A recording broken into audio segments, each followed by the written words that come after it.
Le premier à sentir l'odeur âcre de la fumée ne fut pas un être humain mais un chien de chasse qui dormait à l'ombre d'un olivier. Il se leva d'un bond, se mit à aboyer avec une fureur sauvage et insistante qui déchira la quiétude somnolente de cet après-midi sicilien. Quelques instants plus tard, un grondement sourd et profond secoua la vieille villa jusque dans ses fondations. Ce ne fut pas une explosion violente, mais la plainte du bois ancien qui cède, suivie d'un rugissement bas et croissant. Les flammes, nées d'un court-circuit dans l'aile en rénovation, avaient trouvé un bidon de solvant inflammable. Maintenant, elles étaient un monstre affamé, un dragon orange qui s'attaquait à la structure sèche avec une vitesse terrifiante.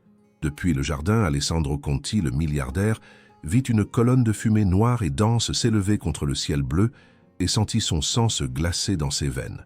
Il laissa tomber le téléphone portable avec lequel il concluait une affaire d'1 million d'euros et un seul nom. Une seule pensée traversa son esprit comme une décharge électrique. Marco, son fils, qui se trouvait quelque part là-dedans. Sofia Rossi, la gouvernante, était dans la cuisine, les mains plongées dans l'eau froide. Elle entendit le grondement et les aboiements frénétiques du chien. En un instant, elle fut dehors. C'était une femme forte, pratique, une femme que la vie avait endurcie. Mais la vue de cet enfer qui se déchaînait sur l'aile ouest lui coupa le souffle. La panique lui serra la gorge.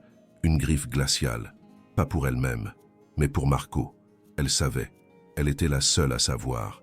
Elle connaissait sa forteresse secrète, un petit débarras poussiéreux dans cette aile maudite, un lieu que l'enfant lui avait montré en confidence, son petit sanctuaire où il gardait ses trésors les plus précieux, des petites voitures cassées, des dessins, et, protégée comme une relique, une photo délavée de sa mère. À cet instant, le cœur de Sofia se mit à battre à un rythme désespéré. C'était une course contre la montre, une course contre un ennemi qui ne pardonnait pas. Marco Conti, à 8 ans, était un roi solitaire dans un royaume trop grand. La mort de sa mère l'avait laissé dans un monde de silence, peuplé uniquement de domestiques et d'un père perpétuellement distrait, un fantôme vêtu de lin coûteux. Sa forteresse était le seul endroit où il se sentait vraiment en sécurité, le seul lieu où il pouvait encore sentir la présence de sa mère en parlant à sa photographie. Quand il entendit le grondement, il pensa que c'était le tonnerre. Mais il vit ensuite la fumée, un serpent noir et épais qui s'insinuait sous la porte, apportant avec lui une odeur qui lui brûlait la gorge. La panique le paralysa.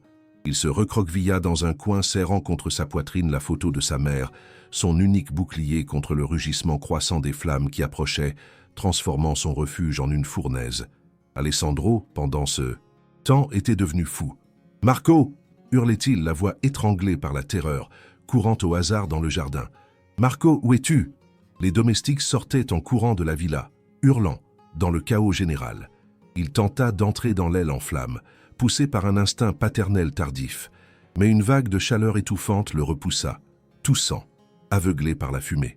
Il resta là, impuissant, paralysé, un roi regardant son château brûler, avec son unique héritier piégé à l'intérieur.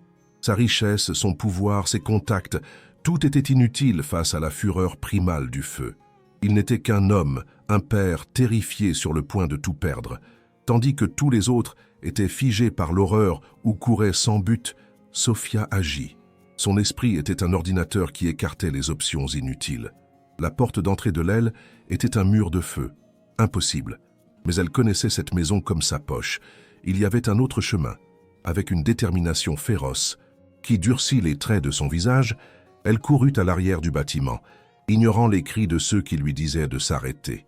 Là, une vieille grille rouillée sous une fenêtre du premier étage offrait une prise précaire.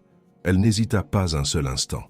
Elle grimpa avec la force et l'agilité d'une désespérée, ses muscles endurcis par des années de travail répondant sans effort. Arrivée à la fenêtre, elle retira son tablier, l'enroula autour de sa main et, d'un coup sec et précis, brisa la vitre. La fumée lui sortit au visage, un souffle chaud et empoisonné, mais elle ne s'arrêta pas. Elle se hissa à l'intérieur et disparut dans le couloir noir, une héroïne improbable se jetant volontairement dans la gueule de l'enfer. Alessandro, qui avait fait le tour de la maison en la suivant, vit la scène et en eut le souffle coupé. « Sofia, non! C'est de la folie! Reviens !» cria-t-il, mais sa voix se perdit dans le rugissement des flammes. Il se sentit encore plus impuissant, encore plus coupable. Sa gouvernante, une femme qu'il payait pour nettoyer ses sols, risquait sa vie pour son fils, tandis que lui, le père, restait là, à regarder, incapable de faire autre chose que de crier. La scène était un acte d'accusation vivant contre toute son existence, contre son absence, contre son incapacité à protéger sa propre famille. À cet instant, il comprit que peu importait le nombre d'olivrets qu'il possédait ou le nombre de bouteilles de vin qu'il vendait. S'il perdait son fils, il ne lui resterait rien, absolument rien. Et la seule personne qui pouvait le sauver n'était pas lui, mais une femme dont le courage était infiniment plus grand que tout son empire. Si cette scène dramatique et l'acte héroïque de Sophia vous ont tenu en haleine, laissez un j'aime pour soutenir son courage et abonnez-vous à la chaîne. Nous sommes très proches de notre rêve de 1000 abonnés et votre aide est essentielle pour continuer à raconter des histoires d'amour et de sacrifice. De quelle ville nous regardez-vous? Dites-le nous dans les commentaires. Le couloir était un tunnel noir et étouffant, une antichambre de l'enfer qui tentait de les engloutir. La fumée épaisse et âcre, chargée de substances toxiques, rendait l'air irrespirable, forçant Sophia à ramper sur le sol brûlant, là où l'oxygène était légèrement plus présent. La chaleur était intense, une présence physique qui lui brûlait la peau et lui faisait brûler les poumons à chaque respiration haletante. Le rugissement des flammes qui dévoraient les murs en bois anciens et le plafond était un son assourdissant et primal qui lui faisait trembler les os, un hymne à la destruction.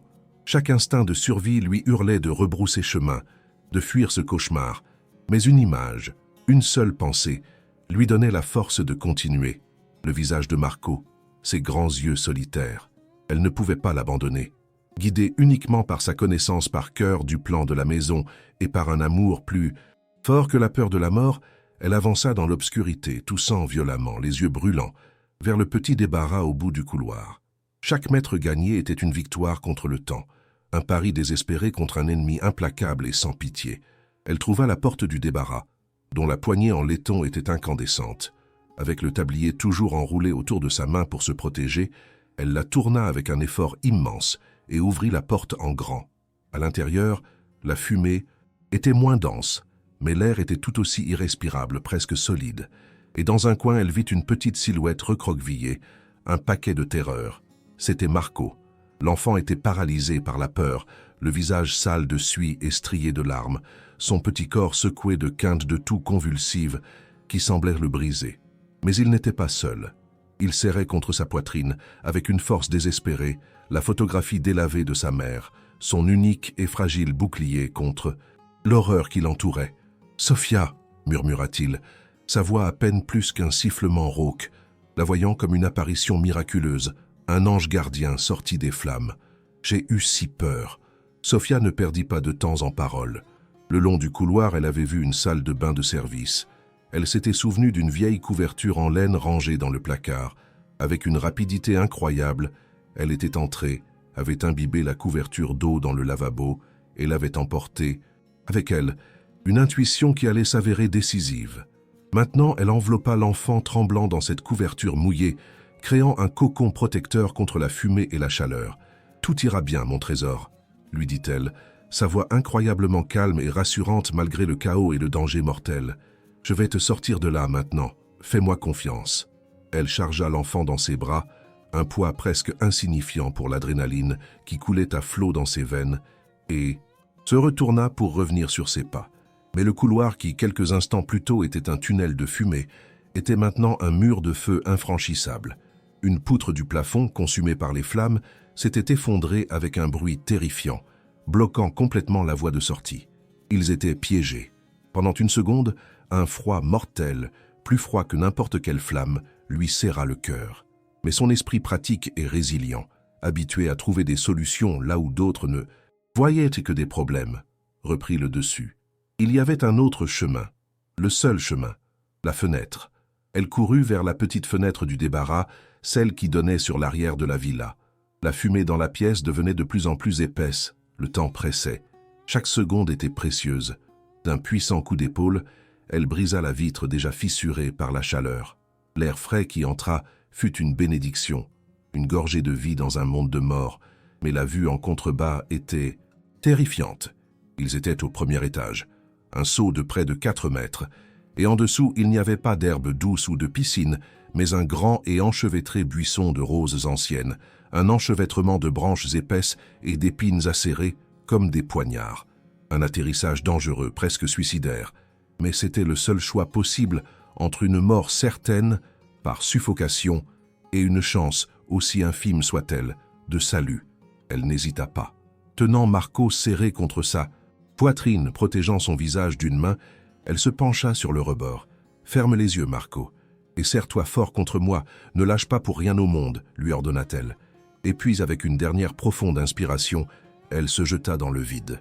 Alessandro, qui entre-temps avait couru à l'arrière de la maison, poussé par une intuition désespérée et les cris des autres domestiques, vit la scène. Il vit la fenêtre exploser vers l'extérieur, puis il vit une silhouette sombre se jeter dans le vide, un paquet serré contre sa poitrine, comme une mère oiseau qui se jette du nid pour sauver son petit. Son cœur s'arrêta. Pendant une seconde qui lui parut une éternité, il ne vit que cette chute, cet acte de sacrifice extrême. Puis, il entendit le bruit sourd d'un corps s'écrasant contre le buisson, le son sec de branches qui se brisent, suivi d'un gémissement de douleur étouffé. Il courut vers le point d'impact, le cœur battant, terrifié par ce qu'il pourrait trouver. Et il le vit. Il vit Sofia étendue parmi les épines, son corps ayant servi de bouclier humain. Elle avait le visage et les bras égratignés, ensanglantés. De petites mais douloureuses brûlures marquaient sa peau, mais elle tenait toujours Marco serré contre elle, avec une force protectrice quasi surhumaine. Et Marco, effrayé et sous le choc, était vivant. Il toussait, pleurait, mais il était vivant. Alessandro se jeta à genoux à côté d'eux, sans se soucier des épines qui s'enfonçaient dans son pantalon, coûteux. Il prit son fils des bras de Sofia, le serrant contre lui avec une force qui lui fit presque mal, un besoin désespéré de sentir sa chaleur, sa vie. Marco pleurait, s'agrippant à lui, mais sa petite main ne lâchait pas la photographie de sa mère, maintenant noircie et roussie sur les bords. Le seul trésor qu'il avait sauvé de sa forteresse secrète, la seule chose qui comptait vraiment. Et puis, Alessandro regarda Sofia. Il regarda ses blessures, les coupures profondes, les brûlures, son visage contracté par la douleur mais incroyablement serein dans sa détermination. Et à cet instant, la façade du milliardaire, du puissant homme d'affaires, vola en éclats. Il ne vit pas une domestique et son fils. Il vit une lionne qui avait risqué sa propre vie pour sauver son petit, tandis que lui, le lion, le père, le protecteur désigné, était resté à regarder, paralysé par la peur et l'impuissance. Une vague de culpabilité, de honte et d'une gratitude si immense qu'elle était presque insupportable le submergea, le faisant se sentir petit et inutile. Tout ce qu'il avait bâti, son empire, sa richesse, lui parut soudainement de la poussière, de la cendre insignifiante. La seule chose qui comptait était là, dans ses bras, sauvée non pas par lui, mais par cette femme extraordinaire. Il chercha les mots pour la remercier, mais son esprit était vide. Les mots étaient trop petits, trop inadéquats pour exprimer l'énormité de sa dette. Et alors, d'une voix brisée par un sanglot qu'il ne put retenir, les seuls mots qu'il parvint à prononcer furent une demande de pardon, une absolution qu'il sentait ne pas mériter. « Pardonne-moi, Sofia », murmura-t-il, les larmes coulant sur son visage pour la première fois depuis des années. « Je t'en prie, pardonne-moi. » Ce n'était pas une excuse pour l'incendie, un événement hors de son contrôle. C'était une excuse pour tout le reste. Pour son absence, pour son aveuglement, pour avoir délégué l'amour, pour ne pas avoir compris que la vraie force ne réside pas dans la construction d'empire, mais dans la protection de sa propre famille, à n'importe quel prix. C'était le pleur d'un homme qui venait de comprendre qu'il avait failli tout perdre et qu'il avait été sauvé par un acte d'amour pur, inconditionnel et héroïque. L'arrivée des ambulances et des pompiers transforma la quiétude ensoleillée de la villa en une fourmilière chaotique et assourdissante de sirènes, de cris et de jets d'eau qui sifflaient contre les flammes. Mais pour Alessandro, tout ce bruit n'était qu'un bourdonnement lointain, un fond sonore insignifiant pour le drame qui se jouait dans son cœur. Son univers s'était rétréci à ce petit bout de jardin, à son fils qui sanglotait dans ses bras, s'accrochant à lui avec une force qu'il ne lui avait jamais montrée auparavant, et à la femme blessée qui gisait parmi les épines, une héroïne silencieuse et ensanglantée. Les ambulanciers se déplacèrent avec efficacité, s'occupant d'abord de Sofia, dont l'état semblait visiblement plus grave. Ils la déposèrent délicatement sur une civière, pansèrent ses blessures les plus évidentes avec des gestes rapides et précis et lui mirent un masque à oxygène sur son visage pâle et sale de suie. Elle, malgré la douleur lancinante qui lui traversait le corps, ne quittait pas Marco des yeux. Une dernière et silencieuse assurance qui disait « Je vais bien, tu es en sécurité ». Voir son héroïne, sa sauveuse, emportée sur une civière, inerte, fut un coup très dur pour Alessandro. Il se sentit encore plus coupable, encore plus redevable, un roi impuissant qui avait permis à l'un de ses plus loyaux soldats de se sacrifier pour lui. Alors que l'ambulance partait toute sirène hurlante, déchirant l'air et emportant la seule personne qui avait su agir, Alessandro réalisa qu'il se trouvait à un carrefour existentiel. Il pouvait faire ce qu'il avait toujours fait, déléguer. Il pouvait confier Marco à un autre domestique, monter dans sa voiture de luxe et suivre l'ambulance, pour ensuite gérer la situation de haut comme un manager supervisant une crise d'entreprise. Il pouvait appeler les meilleurs spécialistes, s'assurer que Sofia recevrait les soins les plus coûteux dans une clinique privée, payer toutes les factures sans sourciller, puis, une fois le danger passé, reprendre sa vie d'avant, sa routine d'affaires et d'absence. Mais les mots qu'il avait murmurés à Sofia, ce « pardonne-moi » jailli du plus profond de son âme, n'avaient pas été que des paroles de circonstance dictées par le choc. Ils avaient été un serment, et à ce moment, il prit la première véritable décision de père de sa vie. Il prit Marco dans ses bras, qui s'agrippa à lui comme à une ancre de salut, monta dans la voiture d'un de ses employés et dit simplement, avec une fermeté qui le surprit lui-même, « Rentrons à la maison, et restons ensemble ». Pour la première fois, il ne fuyait pas. Il choisissait d'être présent, d'affronter les conséquences, de commencer à reconstruire sur de nouvelles bases. La nuit fut longue, silencieuse et étrangement intime. Le père et le fils, pour la première fois vraiment seuls, se retrouvèrent à naviguer en territoire émotionnel inconnu, sans la médiation de nounou ou de gouvernante. Marco, traumatisé et effrayé, ne voulait pas quitter les bras de son père une seule seconde. Et Alessandro, pour la première fois, ne le repoussa pas, ne se sentit ni agacé ni mal à l'aise. Il le serra fort, le berça, sentant la chaleur de son petit corps contre sa poitrine comme une bénédiction. Il lui raconta des histoires à voix basse, des histoires de son enfance dans cette même villa, des histoires d'arbres sur lesquels il grimpait et de cachettes secrètes, des histoires simples qui n'avaient rien à voir avec les affaires. Il n'essaya pas de le distraire ou de minimiser ce qui s'était passé. Il affronta sa douleur avec lui. « On a eu très peur, n'est-ce pas, champion ?»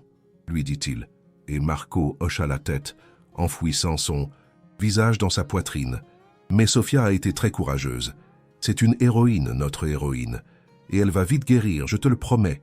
Il apprenait un nouveau langage, le langage de la vulnérabilité partagée, et découvrit qu'il était bien plus puissant que n'importe quel ordre ou virement bancaire. Le lendemain, les nouvelles de l'hôpital furent rassurantes. Sofia avait subi plusieurs brûlures au premier et au deuxième degré, de nombreuses coupures profondes et des contusions, mais aucune blessure n'était mortelle. Elle resterait en observation pendant quelques jours, mais se rétablirait complètement. Alessandro poussa un soupir de soulagement si profond qu'il en eut presque le souffle coupé, un poids énorme s'enlevant de son cœur. Puis, avec une lucidité et une détermination qu'il n'avait pas ressenties depuis des années, il prit une série de décisions qui allaient changer à jamais la structure de sa vie et de son empire. Il appela son conseil d'administration et, ignorant leurs protestations stupéfaites et leurs inquiétudes concernant la chute des actions, annonça qu'il prenait un congé à durée indéterminée. Il délégua tous ses pouvoirs à son adjoint, avec quelques instructions concises. Pour la première fois, son empire pouvait attendre. Sa famille, non. Il avait risqué de tout perdre. Et maintenant qu'on lui donnait une seconde chance, il n'allait pas la gâcher. Quand Sofia sortit, Alessandro vint la chercher en personne. Mais il ne la fit pas retourner dans sa modeste et exiguë chambre du personnel. Il lui avait fait préparer l'une des suites d'invités, une grande chambre lumineuse avec une terrasse privée donnant sur les oliveraies. « C'est ta maison, Sofia », lui dit-il, en l'aidant à s'asseoir sur le lit avec une infinie délicatesse. « Tu n'es plus ma gouvernante. Tu fais partie de notre famille. Tu es la gardienne de Marco. Et à partir de maintenant, je prendrai soin de toi, comme tu as pris soin de lui. » Ces paroles n'étaient pas une offre de charité, mais un acte de justice, une reconnaissance formelle de son nouveau statut, Un statut gagné non par le travail, mais par un acte d'héroïsme et d'amour inconditionnel. Sofia, submergée par tant de gentillesse et par un changement aussi radical, ne put que pleurer en silence. Des larmes de gratitude et de soulagement qui lavèrent la peur et la douleur des derniers jours. La période de convalescence de Sofia devint une période de guérison pour tous les trois. Alessandro se consacra entièrement à elle et à Marco, découvrant une facette de lui-même qu'il ne se connaissait pas. Il apprit à cuisiner les plats préférés de son fils, à penser patiemment les blessures de Sofia, à lire les contes du soir avec les voix des personnages, suscitant les rires cristallins de Marco. La villa, autrefois un lieu de passage et de solitude, devint un véritable nid, un lieu de chaleur et de rire. Le feu, dans sa fureur destructrice, avait paradoxalement purifié leur maison et leur vie, brûlant le bois pourri des vieilles habitudes, des distances, des incompréhensions. Sur les cendres de cette aile détruite, quelque chose de nouveau et d'infiniment plus précieux naissait. Une famille unie, non par le sang ou les conventions, mais par un lien forgé dans le feu du danger et cimenté par la gratitude et le sacrifice. Alessandro avait enfin compris que la vraie richesse n'était pas de posséder un empire, mais d'avoir quelqu'un pour qui on serait prêt à le laisser brûler sans y penser à deux fois. Aimez-vous cette histoire? Votre j'aime nous aide beaucoup à continuer. Laissez un j'aime et abonnez-vous à la chaîne pour ne pas manquer la fin heureuse. Maintenant, nous continuons avec la vidéo. La convalescence de Sofia devint le catalyseur d'une transformation lente mais inexorable. La villa, autrefois un monument à la richesse solitaire d'Alessandro, se remplit d'une vie nouvelle, plus tranquille mais infiniment plus riche. Les jours n'étaient plus rythmés par les appels professionnels d'Alessandro ou la routine invisible des domestiques, mais par des rythmes plus humains. L'heure des médicaments de Sofia, les devoirs de Marco, les dîners pris tous les trois ensemble dans la grande cuisine et non plus dans la salle à manger formelle. Alessandro découvrit un plaisir inattendu dans cette nouvelle normalité. Il réalisa que pendant des années, il avait confondu le succès avec le bonheur, la possession avec l'amour. Prendre soin de Sofia, la voir, reprendre des forces jour après jour, et en même temps voir son fils Marco perdre cette ombre de solitude qui voilait toujours ses yeux, lui procura un sentiment d'épanouissement qu'aucune affaire millionnaire ne lui avait jamais donné. Il ne reconstruisait pas un bâtiment, mais sa propre âme. Marco, de son côté, était né de nouveau. L'incendie, bien qu'ayant été une expérience terrifiante, avait eu un effet paradoxal. Il lui avait rendu son père. Voir son père là, chaque jour, prenant soin de lui et de Sofia, fut le plus puissant des réconforts. Sa figure paternelle n'était plus un fantôme intermittent, mais une présence solide et fiable, et son amour pour Sofia s'était transformé en une véritable vénération. Pour lui, elle n'était pas seulement la femme qu'il avait sauvée, elle était son roc, son héroïne, la figure maternelle qu'il avait désespérément souhaitée. Le lien entre eux trois se solidifia en quelque chose d'indestructible, une triade d'affection et de loyauté mutuelle qui redéfinit le concept même de famille. Quand Sofia fut complètement rétablie, la question de son rôle dans la maison devint un sujet non dit, mais palpable. Elle, avec son humilité, se préparait à reprendre ses tâches de gouvernante, mais Alessandro ne le lui permit pas. Un soir après le dîner, il les fit asseoir tous les deux dans le salon. « Nous devons parler de l'avenir, » dit-il, avec un sérieux qui capta leur attention. « Sofia, ce que tu as fait, je ne pourrai jamais te le rendre. Mais je peux l'honorer. Je ne veux plus que tu sois mon employé. Je veux que tu sois une partenaire dans l'éducation de Marco et dans la gestion de cette maison. » Il lui proposa formellement de devenir la tutrice officielle de Marco, avec plein pouvoir décisionnel, et lui offrit une participation à vie au bénéfice de ses entreprises, non pas comme un salaire, mais comme un signe de gratitude et de respect. Il voulait s'assurer qu'elle et sa famille n'auraient plus jamais à se soucier de rien pour le reste de leur vie. Sofia, submergée par une telle générosité, tenta de refuser, mais Alessandro fut inflexible. « Ce n'est pas un cadeau, Sofia, » lui dit-il en la regardant avec une intensité qui la fit rougir. « C'est ce qui est juste. Tu as sauvé ce que j'avais de plus précieux au monde. Je ne peux t'offrir en retour que ce que j'ai de plus précieux, ce qui n'est que de l'argent. C'est un échange inégal, je le sais, mais c'est le moins que je puisse faire. » Marco, qui avait tout écouté en silence, se leva, prit la main de Sofia et dit simplement « S'il te plaît, reste, ne pars plus jamais. » Face à cette demande, Sofia ne put qu'accepter, les larmes de joie coulant sur son visage. Son acte de courage ne lui avait pas seulement sauvé la vie, mais l'avait transformée d'une manière qu'elle n'aurait jamais pu rêver. 2 ans plus tard, la villa est un lieu méconnaissable, non pas dans son apparence, mais dans son âme. L'aile qui avait été détruite par l'incendie a été entièrement reconstruite, mais ce n'est plus un entrepôt sombre et poussiéreux. Alessandro l'a transformée en une immense et lumineuse salle de jeu, un royaume de fantaisie pour Marco, plein de livres, de couleurs et d'une petite forteresse secrète dans un coin, cette fois sûre et accueillante. La scène finale se déroule précisément là. Alessandro, Sofia et un Marco de 10 ans, heureux et sereins, sont assis par terre, occupés à construire un château de Lego complexe. Il n'y a plus aucune trace de l'ancienne distance.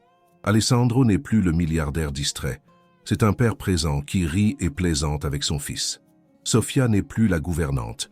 C'est une figure maternelle, une compagne, le centre de gravité émotionnelle de cette famille. Ils ne sont pas un couple romantique au sens traditionnel du terme, mais leur lien est plus profond que de nombreux mariages, basés sur un respect, une gratitude et une affection que le temps n'a fait que renforcer.